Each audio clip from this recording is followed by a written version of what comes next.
इसका हम लोग एक न्यूमेरिकल देख लेते हैं छोटा सा इसी फॉर्मूले पे।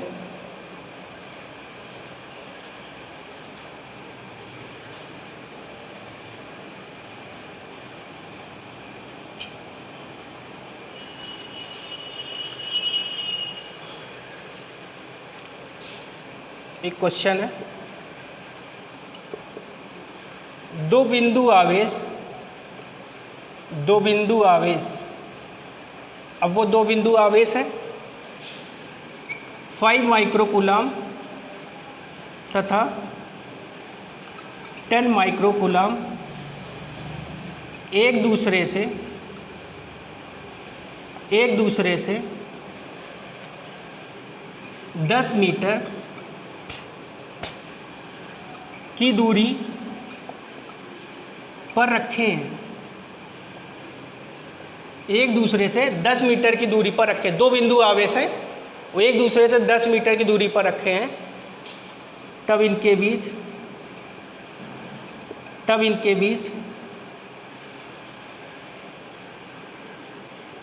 आरोपित बल अप्लाइड फोर्स की गणना कीजिए। ठीक है, ये क्वेश्चन है तो इस पे ही करते हैं इसको। ये दो बिंदु आवेश हैं, एक है Q1 हमारा, दूसरा हमारा है Q2। एक बिंदु आवेश Q1 है, Q2 है, एक दूसरे से कुछ दूरी पर रखे हैं, वो दूरी भी हमको दे दी है।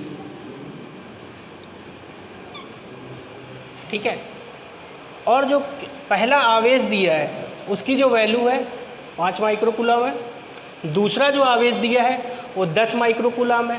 और जैसा कि मैंने बताया कि दोनों आवेश हैं तो दोनों एक दूसरे पर बल तो आरोपित करेंगे ही। 10 मीटर की दूरी पर रखे हुए हैं और वो दूरी भी आपको दे दी है। तो यहाँ पर आवेश Q1 इक्वल टू 5 माइक्रोकूलम, आवेश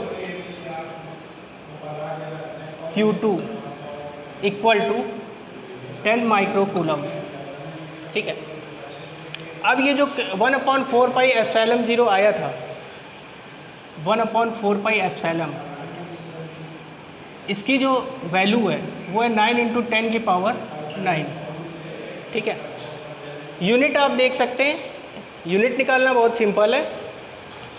इसकी यूनिट हमें चाहिए। ठीक है, इसकी यूनिट हमें चाहिए, ये है न्यूटन, ये मीटर स्क्वायर, ये इधर मल्टीप्लाई हो जाएगा, ये Q1 ये Q2, तो न्यूटन मीटर स्क्वायर अपॉन में आ जाएगा कूलम स्क्वायर, तो इसकी यूनिट बन जाएगी newton metre square upon coulomb square. तो यूनिट हमें लर्न नहीं करनी, हम इसी से निकाल लेंगे 2 मिनट में। ठीक है, ये आवेश Q1 5 माइक्रोकूलम का है, आवेश Q2 10 माइक्रोकूलम का है। बीच की जो दूरी दी हुई है, बीच की जो दूरी दी गई है वो दी गई है आपको 10 मीटर। ठीक है, तो आपको इसके बीच का बल निकालना है। तो यहाँ पर हम इसके बीच बल निकालते हैं। सबसे पहले क्या करेंगे, आवेश जो Q1 दिया है 5 माइक्रोकूलम है, इसको हम कूलम में बदल लेंगे। 1 माइक्रोकूलम में 10⁻⁶ कूलम होते हैं। ठीक है, इसको यहाँ पर हम इसको चेंज कर लेंगे, ये Q1 आ जाएगा। इसी तरह से Q2 को भी हम बदल देंगे, ये 10 माइक्रोकूलम का है, ये भी कूलम में बदल जाएगा। इसके बाद R जो दूरी दी गई है वो 10 मीटर है।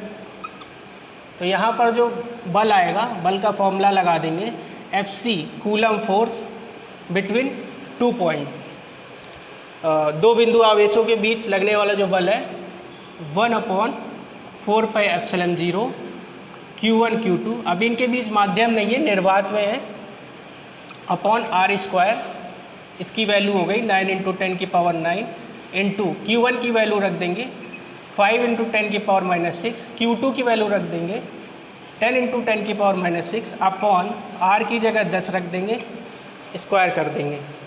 ठीक है, इसको हम अभी रब कर दे रहे हैं।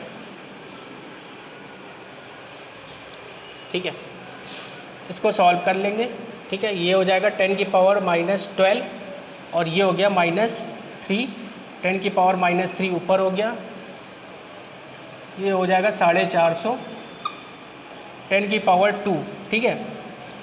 10⁻² लिख देंगे, ऊपर लिख देंगे इसको 450 × 10⁻³ ये ऊपर जाएगा 10⁻² हो जाएगा 450 10⁻⁵। ये इतने न्यूटन का बल लग जाएगा इस पर, ये जो कूलम का फोर्स आएगा ये इतने न्यूटन का बल लग जाएगा। तो F की जो वैल्यू आ जाएगी वो आ जाएगी 450 10⁻⁵ न्यूटन, ठीक है। ये इस तरह से इसका क्वेश्चन करेंगे हम लोग कूलम फोर्स का, ठीक है। अब हम लोग एक कूलम की परिभाषा बना के देखते हैं। एक कूलम की परिभाषा क्या होगी, इसको भी रब कर देते हैं, इसकी अभी ज़रूरत नहीं है।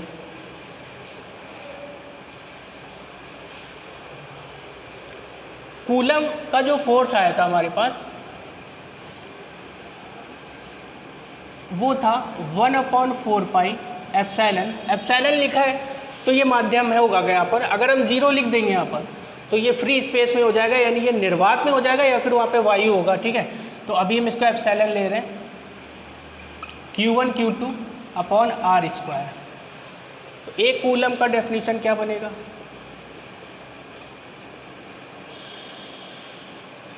देखिए एक कूलम का डेफिनेशन बनाने के लिए सबसे पहले इन दोनों बिंदुओं को यहाँ पर रख लेते हैं। ये दोनों बिंदु आवेश हैं, ये डिस्टेंस जो है वो R है।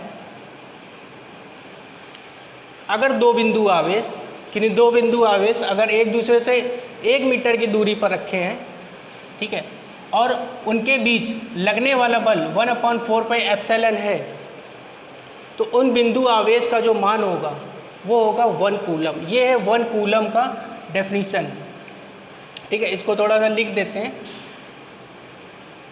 किन्हीं अगर दो बिंदु आवेश, दो स्थिर बिंदु आवेश, स्थिर बिंदु आवेश एक दूसरे से 1 मीटर की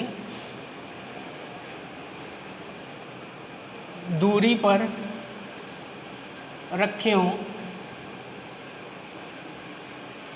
तो उनके बीच आरोपित बल 1/4 पाई एप्सिलॉन, 1/4 पाई एप्सिलॉन भी बोल सकते हैं, या हम इसकी वैल्यू लिख सकते हैं, या 9 × 10⁹ इतना बल लगेगा।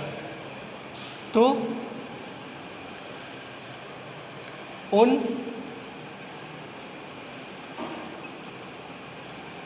आवेशों का मान 1 कूलम होगा, 1 कूलम होगा,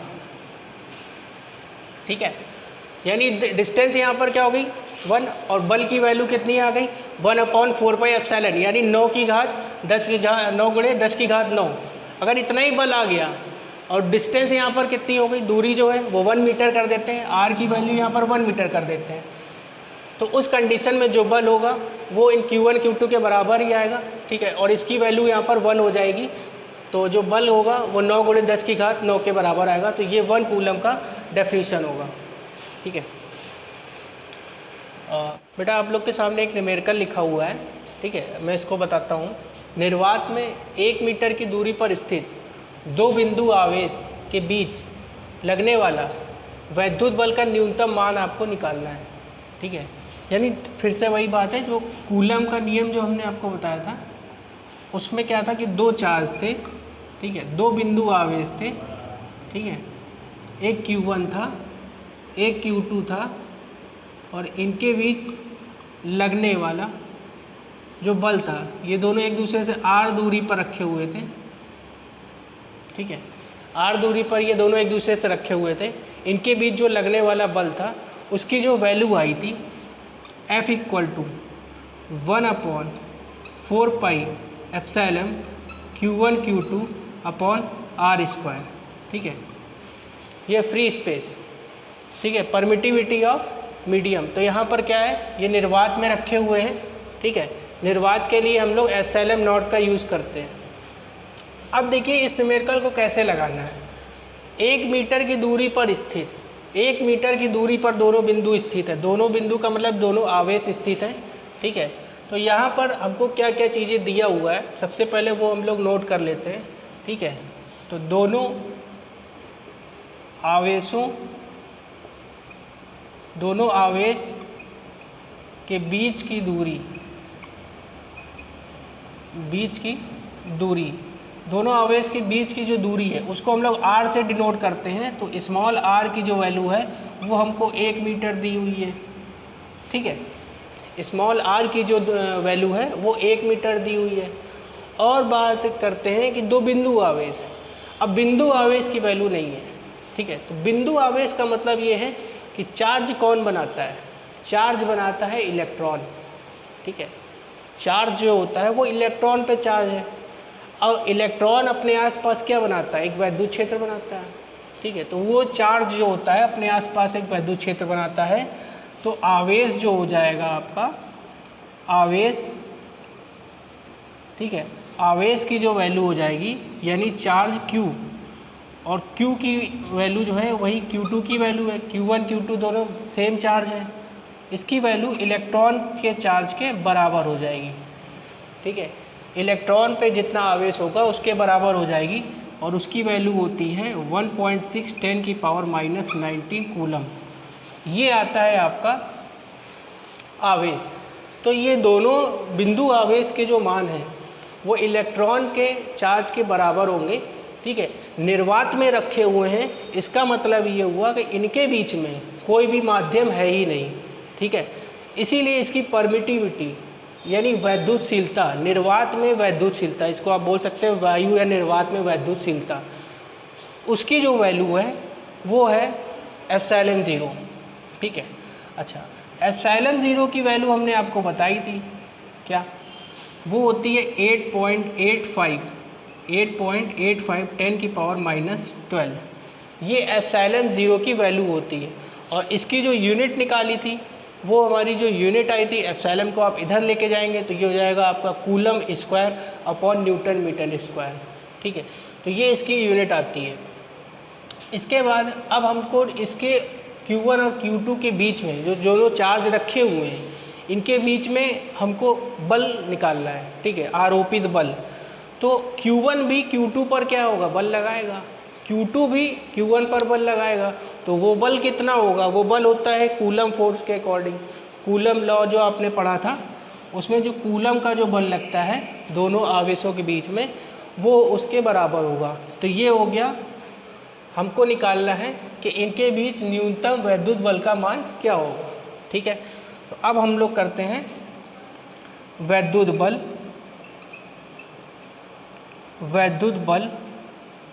F। ठीक है, वैद्युत बल जो F है यानी कूलम का जो बल है F इक्वल टू 1/4πε0, ठीक है, Q1 Q2 upon r square. यही वाला फॉर्मूला लगा देंगे हम लोग। ठीक है, अब इसमें इसकी जो वैल्यू थी किसकी, 1/4πε0, इसकी जो वैल्यू थी वो थी 9 × 10⁹। अच्छा, इसकी यूनिट क्या होगी मैं आपको बता चुका हूँ। इसकी अगर आपको यूनिट निकालनी है तो इसको आप एक तरफ रखेंगे तो ये फोर्स हो गया, इसका मल्टीप्लाई क्रॉस मल्टीप्लाई इधर हो जाएगा।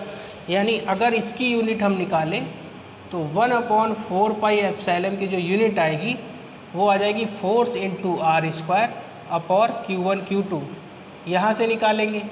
फोर्स की जो यूनिट होती है वो होती है न्यूटन, और डिस्टेंस की होती है मीटर स्क्वायर अपॉन कूलम। दो चार्जेस दिए हुए हैं तो यहाँ पर इसकी जो यूनिट हो जाएगी वो क्या हो जाएगी, coulomb newton metre square upon coulomb square. ठीक है, अब इसके बाद अब ये वैल्यू को यहाँ पर हम रख देते हैं।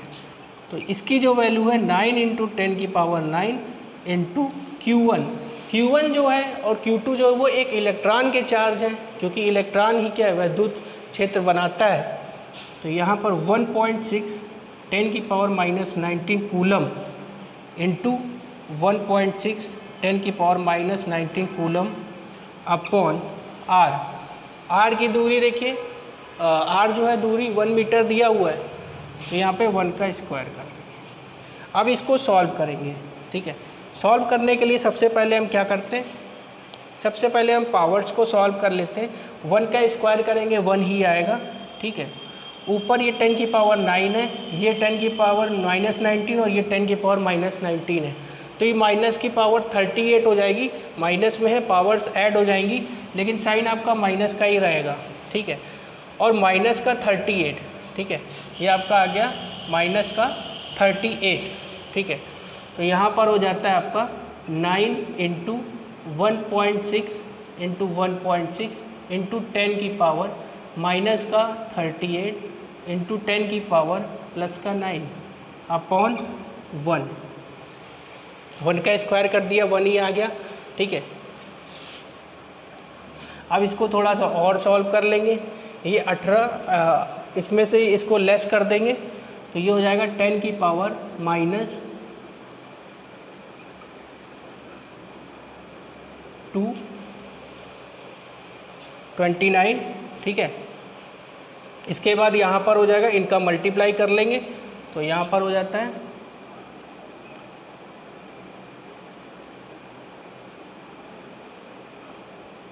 ये, ठीक है, इंटू 1.6 अपॉन 1। इन दोनों का मल्टीप्लाई कर लेंगे,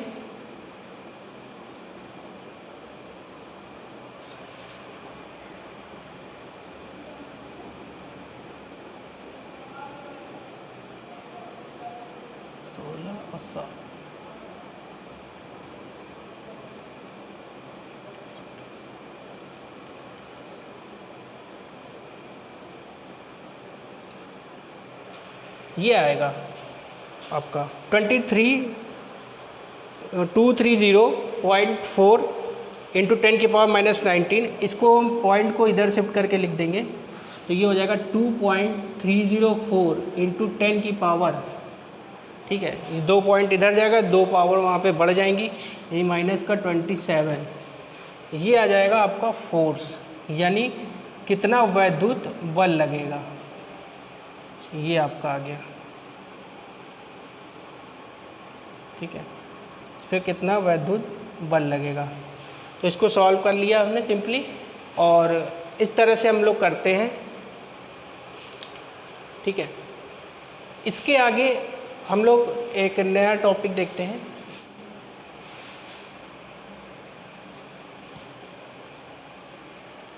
अब हम लोग बात करेंगे वैद्युत क्षेत्र की, ठीक है।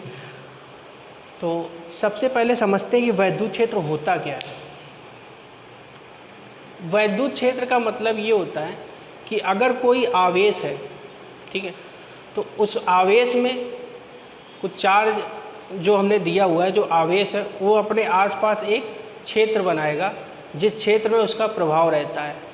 उस क्षेत्र में किसी दूसरे आवेश के आने से या तो वो प्रतिकर्षण या आकर्षण का अनुभव करता है, इसीलिए उस क्षेत्र को कहते हैं वैद्युत क्षेत्र। यहाँ पर हम एक चार्ज लेते हैं,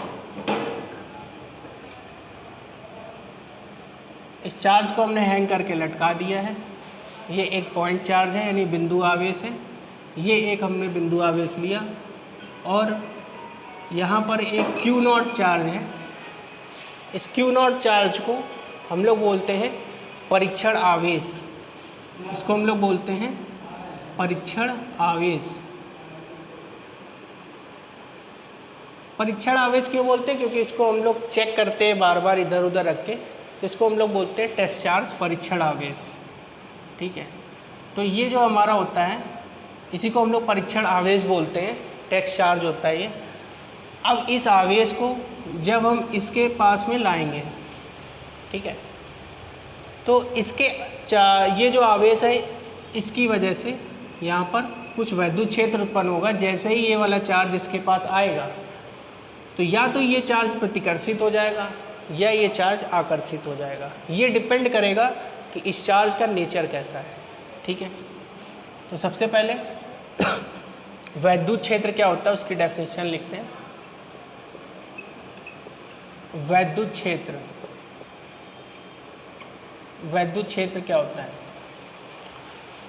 क्योंकि मैंने बताया कि ये चार्ज जब यहाँ पर आएगा तो ये चार्ज या तो प्रतिकर्षित होगा या आकर्षित होगा।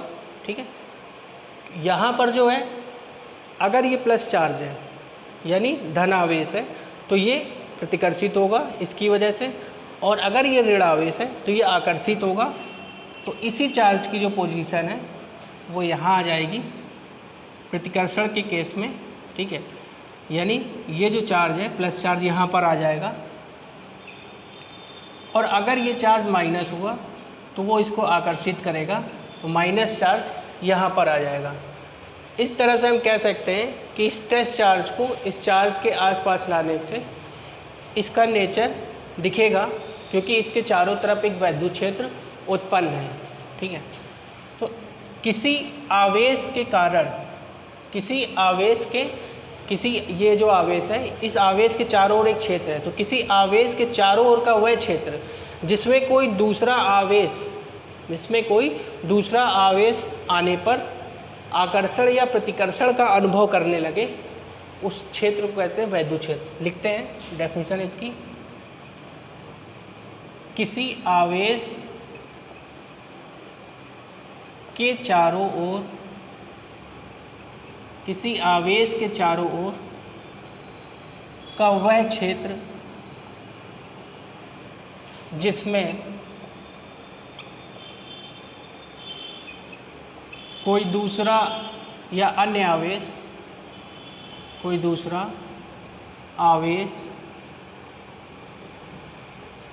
आकर्षण या प्रतिकर्षण।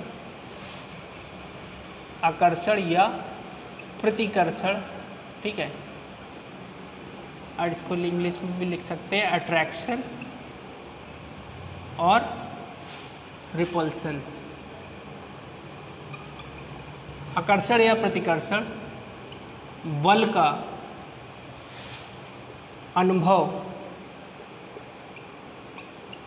का अनुभव करने लगे,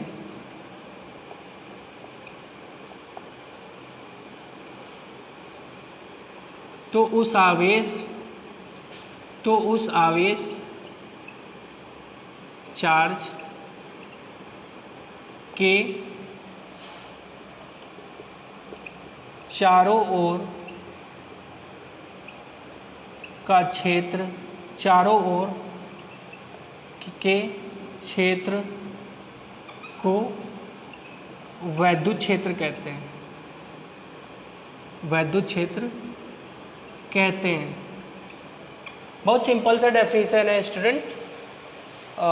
अगर कोई आवेश है रखा हुआ है, इसके चारों ओर एक वैद्युत क्षेत्र होगा, इसके एक चारों तरफ क्या होगा, एक इफेक्ट होगा, एक प्रभाव होगा, जिसमें कोई दूसरा आवेश को लाने से ये आवेश या तो आकर्षण या प्रतिकर्षण का अनुभव करेगा। ये डिपेंड करेगा कि वो उस आवेश का प्रकृति कैसा है, वो धनावेश है या ऋणावेश है। ठीक है, तो इसकी वजह से ये आकर्षण और प्रतिकर्षण का जब अनुभव करेगा तो इसी क्षेत्र को बोलते हैं वैद्युत क्षेत्र। ये इसका सिंपल सा डेफिनेशन है। ठीक है, तो ये वैद्युत क्षेत्र है। अब इसके बाद हम लोग देखते हैं कि वैद्युत बल रेखाएं क्या होती हैं। वैद्युत बल रेखाएं, ठीक है,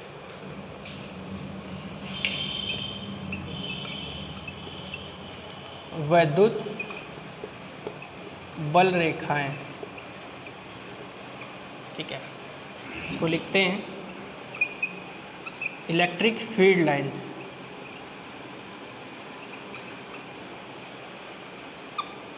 वैद्युत बल रेखाएं, ठीक है। तो सबसे पहले हम लोग ये देखेंगे कि वैद्युत बल रेखाएं क्या होती हैं और चार्जेस, अलग अलग चार्जेस, अलग अलग आवेश में वो किस तरह की बल रेखाएं खींची जाती हैं। तो यहाँ पर हम धनावेश के लिए सबसे पहले खींचते हैं अगर हमारे पास कोई प्लस चार्ज है, कोई पॉजिटिव चार्ज है, ठीक है, कोई धनावेश है, तो इससे वैद्युत बल रेखाएं कैसी होंगी और किस तरह से वो दिखेंगी। तो ये जो चार्ज है, जैसा कि मैंने बताया कि इस चार्ज के चारों तरफ एक क्षेत्र उत्पन्न हो जाता है। ये चार्ज अपने चारों तरफ एक प्रभाव उत्पन्न करता है और इससे ये लाइंस रेडियली चारों तरफ फैल जाती हैं, जितनी दूर तक इसका क्षेत्र रहता है, जितना इसका प्रभाव रहता है। तो वैद्युत बल रेखाएं किसी धनावेश से हमेशा बाहर की ओर निकलती हुई होती हैं।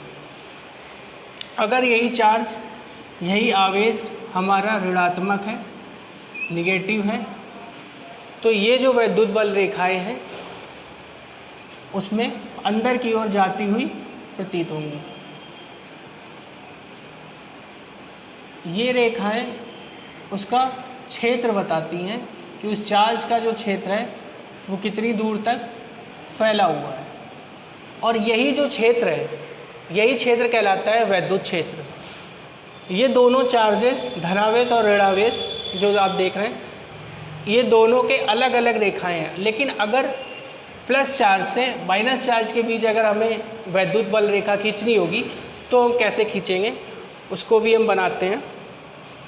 सपोज ये कोई धनावेश है, यहाँ पर कोई ऋणावेश है, यहाँ से वैद्युत बल की जो रेखाएं हैं वो बाहर की तरफ है,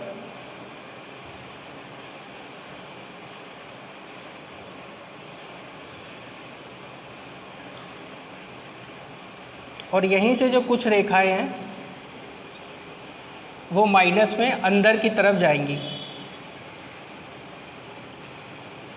ऋणावेश में अंदर की तरफ जाएंगी। ठीक है, इसको भी जो है ये अंदर की तरफ है, और फिर यहाँ से ये ऐसे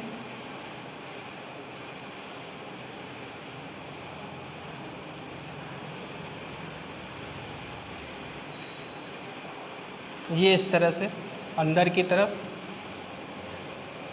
ये वैद्युत बल रेखाएं जो हैं धनावेश से बाहर की तरफ निकलती हुई होती हैं और ऋणावेश में अंदर की तरफ जाती हैं। लेकिन ये धनावेश से ऋणावेश अंदर की तरफ जाती है, लेकिन ऋणावेश से वापस धनावेश नहीं आती। इसका मतलब ये एक लूप नहीं बनाती, ये एक लूप नहीं बनाती।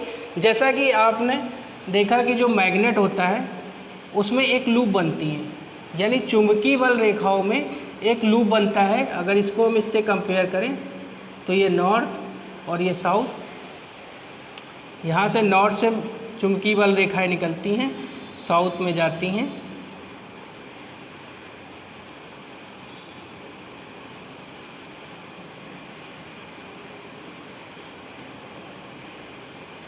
और ये जो इसके अंदर की डायरेक्शन है एक दूसरे को ये कट भी नहीं करती हैं। इसकी अंदर की जो डायरेक्शन होती है वो साउथ टू नॉर्थ होती है और बाहर की जो डायरेक्शन होती है वो नॉर्थ टू साउथ होती है।